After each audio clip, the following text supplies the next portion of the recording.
What's going on, everybody? It is 8:18 a.m. Sunday, July 11th, 2021, and I have got to get my house ready because we have company coming over for my daughter's first birthday party. So we're going to run through this quick. I wasn't even going to make one today, and then just cruising through my Twitter this morning, a bunch of stuff fell on my lap. I got fired up, and here we are. So let's get into this. Peter Thiel's $5 billion Roth IRA moves Congress to consider changes to investment accounts rules. One proposal would limit how much money can be saved in a Roth account. So keep in mind, these Roth IRAs are tax-free as long as you don't touch them. I don't know if it's 55 or 60. I want to say it's 60. I'm not sure. I don't have one myself or anything, but yeah. So the account grew from less than $2,000 in 1999 to $5 billion today, thanks in part to investments in private securities. Wow. Incentives in our tax code that help Americans save for retirement were never intended to enable a tax shelter for the ultra wealthy. We must shut down these practices. They're coming after big tech in a big way, man. Big tech's gained a lot of power. So, Peter Thiel is co-founder of PayPal and many other things, which we're going to get into in a few minutes. Digital asset investor coming through with some fire here. The Fed seem most concerned when we are making money and the banks are losing money. Go figure. Well, for the first time, the Fed flags crypto prices as a national financial risk. Jerome Powell met with the head of cryptocurrency exchange Coinbase on May 11th and Christian Giancarlo later that day. And he said, where's it at? Here we go. The surge in the prices of a variety of crypto assets also reflects in part increased risk appetite. The central bank also issued a warning about the general level of asset prices. Asset prices may be vulnerable to significant declines should investor risk appetite fall, interest rates rise unexpectedly, or the recovery stall. That is the one I would have my eyes most on, which is some of the narrative going on. That is not financial advice, but you guys, if you guys have been watching my videos, I feel like something could be happening. Paraguayan lawmakers to present Bitcoin bill on July 14th. El Salvador's decision to accept Bitcoin as legal tender in June appears to be influencing lawmakers across the region to begin exploring their own cryptocurrency strategies. Paraguay is next in line to introduce a new crypto-focused legislation. It's pretty cool stuff. And here this guy is with laser eyes. XRP lawsuit. Did Ripple lay down a marker for the court with its renotice? Now, to my understanding, anytime you change these dates and stuff like that, I think you have to issue a renotice. I think it's just part of like the record keeping process. Again, I'm not an attorney, so I could be off by that, but I think that's how that works. So anyway, over the past few weeks, XRP wants to depose William Hinman, former director of the SEC's Division of Corporate Finance. He was one of the ones that kind of gave Ethereum the free pass. And they want to ask him some questions about, where he works before, after, during, the money that he was getting. I got videos on that. Go back to the one that's borderline treason is in the title. It has you'll find it. It's maybe I'll put a link in the description. But anyway, the SEC does not want that to happen. So they have, a couple times now they're doubling down. They want to block it from happening. And they're basically saying Director Hinman should not have to endure a lengthy deposition dominated by the SEC's assertion of privilege before defendants challenge the SEC privilege assertions before the court. So that sounds like to me they're just saying, well, we're saying this and you have to at least challenge that before we get through that. It is a situation where he could plead the fifth the entire time pretty much, which wouldn't look good. But it doesn't matter. He could still do it and not incriminate himself. And I think that's kind of their stance, is why go through all this when that's our intention. But I think if that's what happens, I think Judge Netburn is a smart woman, and I think she will see some things more clearly than she already does. Ripple is saying to Judge Netburn that they would like a decision denying the SEC's motion to quash before then, so they can take Mr. Hinman's deposition that same day. That would be July 19th if that is what happens. Right? The 19th, is that what it said? Yep. So pay attention to that. We'll be covering it. Just a couple cool tweets I saw that says, take out $125,000 for college and people congratulate you. Take out $50,000 for your new car and people congratulate you. Invest aggressively in stocks and people tell you it's too risky. Most people celebrate debt and not wealth building. Do not listen to them. There was another one I liked. Crypto's risky. So is working 9 to 5 for a company that will replace you in a heartbeat. So is leaving your money in the bank. And so is life. We can die at any moment. You know what's worse than taking risks? Not taking any at all. Nobody achieved greatness with complacency. Any of you who know me personally, I have said for years that complacency is a disease. That comes from my days as a personal trainer and behavior change coach. There's a little insight to my background for you guys. Japan calls for regulations on DeFi's benefits and opportunities. We know that DeFi, as it says right here, has been turning heads for a while, taking away business from centralized financial institutions and disempowering traditional middlemen. The boom has been catapulted by institutional investors expressing interest in the space and millions of dollars flowing in worldwide.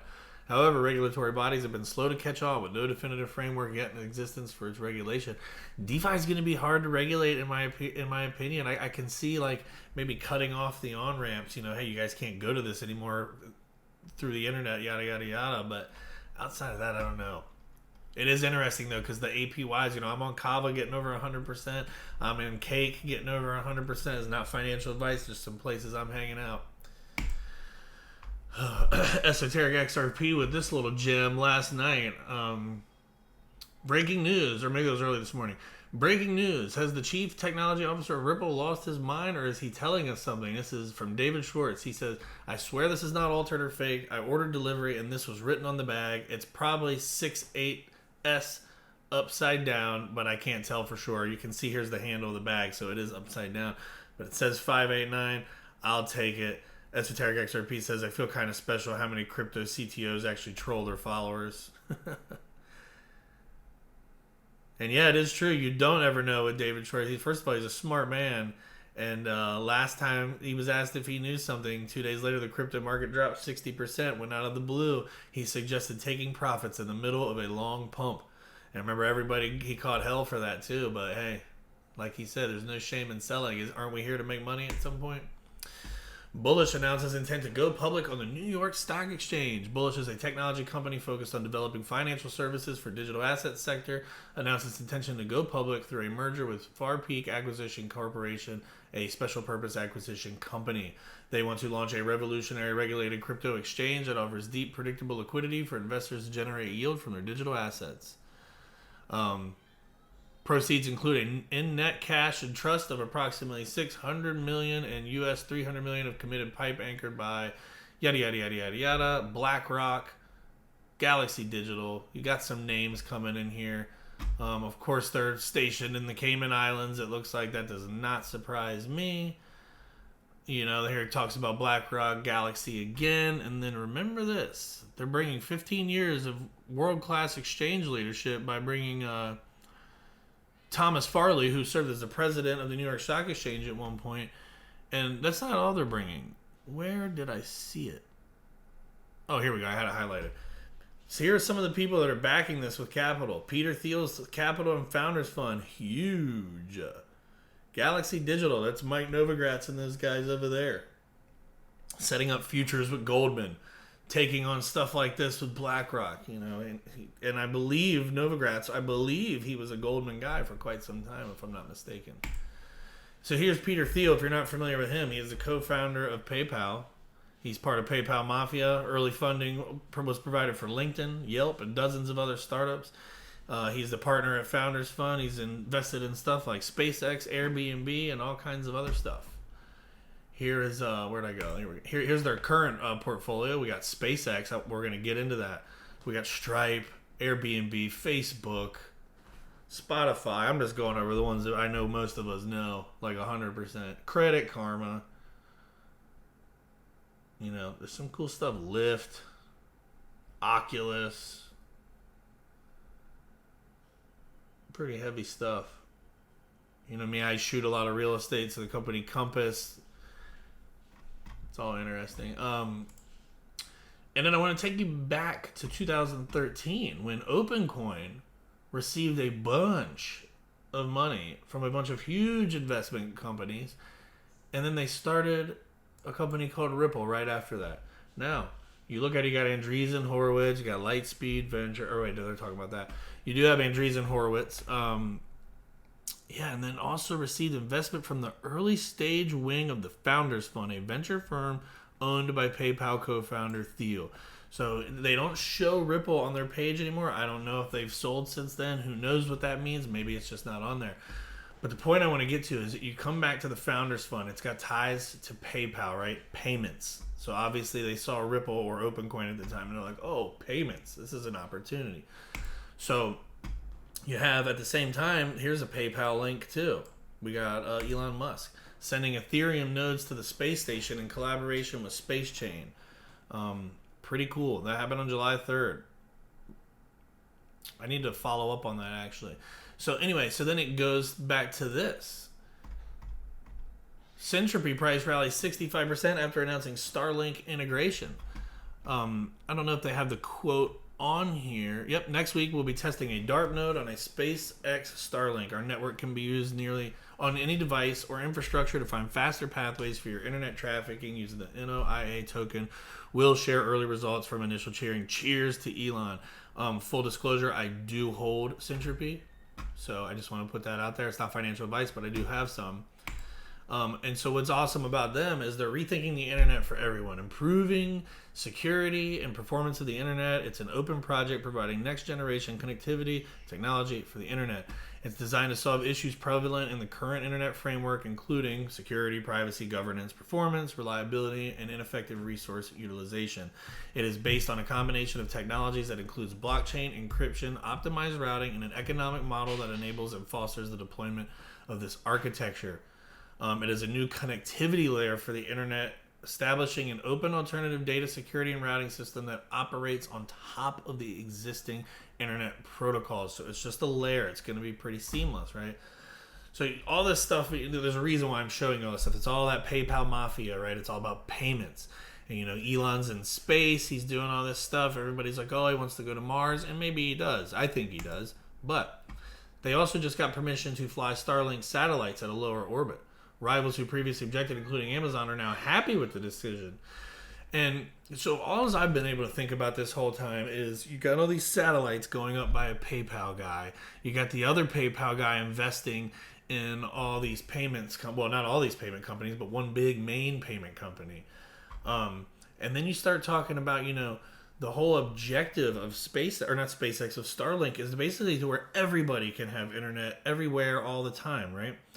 Well, this whole digital transformation with the financial system also is, you know, banking the unbanked. These people need to be able to access their finances no matter where they are, whether it's space, whether it's middle of the desert or the middle of the Pacific somewhere, you need to have access. And so those two things kind of go hand in hand, in my opinion. And then you look at the common denominator is PayPal, which is huge. And then you start talking about the internet of value, right? And, I didn't even mean to have that up. The internet of value and what it means and how it benefits everyone. And just look at this picture. Just look at that. What does that look like to you? It looks like a bunch of satellites providing internet to a bunch of people around a planet, which is probably Earth. You know, this is an old article. This is just talking about the internet of value. When I typed it in, Ripple's article popped up as you saw in that other tab. I saw this and I was like, I'd have to put it in the video. And it says, what is the IOV? And this is something you guys should be familiar with if you're interested in XRP. Our vision is for value to be exchanged as quickly as information. Although information moves around the world instantly, a single payment from one country to another is slow, expensive, and unreliable. In the U.S., a typical international payment takes 3 to 5 days to settle, has an error rate of at least 5%, and an average cost of $42. Worldwide, there are $180 trillion worth of cross-border payments made each year with a combined cost of more than $1.7 trillion.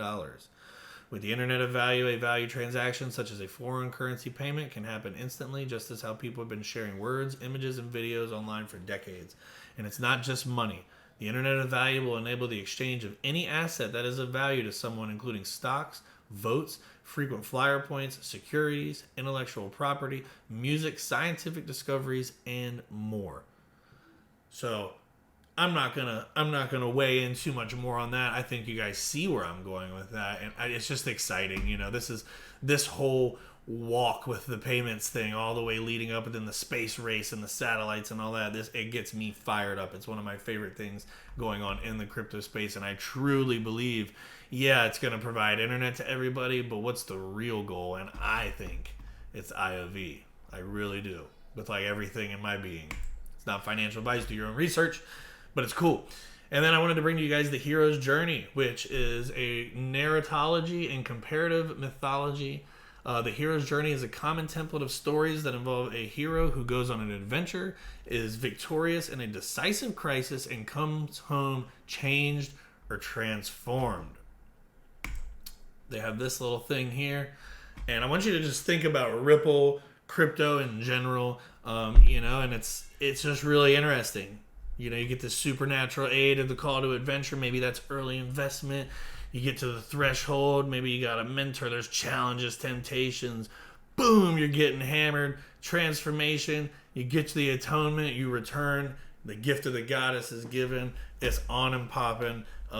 Every successful Hollywood story pretty much ever has followed this blueprint. Maybe not to a T, but pretty close. And I tell people all the time when I watch this Ripple story, I have no doubt, my 0 doubt hashtag is basically in regards to I feel like this thing follows the hero's journey just like every other good story. And I just have a hard time feeling or believing that it doesn't end well. And it talks about transformation, rebirth, rise like the phoenix through the ashes and return to greatness. I mean, I don't know, maybe it's just fun. But psychologically and internally, this is where, and subconsciously even, this is what we all desire to see.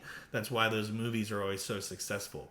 It's always, just look at Frodo's journey as like the quintessential hero's journey, and just think about that and apply it to what's going on in this case. And then here's a little thing that talks about it more.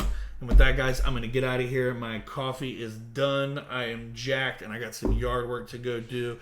It is my daughter's first birthday party. Little Ryan is finally 1 year old. Happy birthday to her. I will catch you guys on the next one. Oh, be sure to like and subscribe, share with a friend, post it on your Facebook, your Twitter, whatever you want to do. We got the links in the About section. Join the Facebook group. We'd love to have some new voices over there. It's something I really want to get popping so I can start doing some lives and stuff, maybe some giveaways. And talk to you guys later.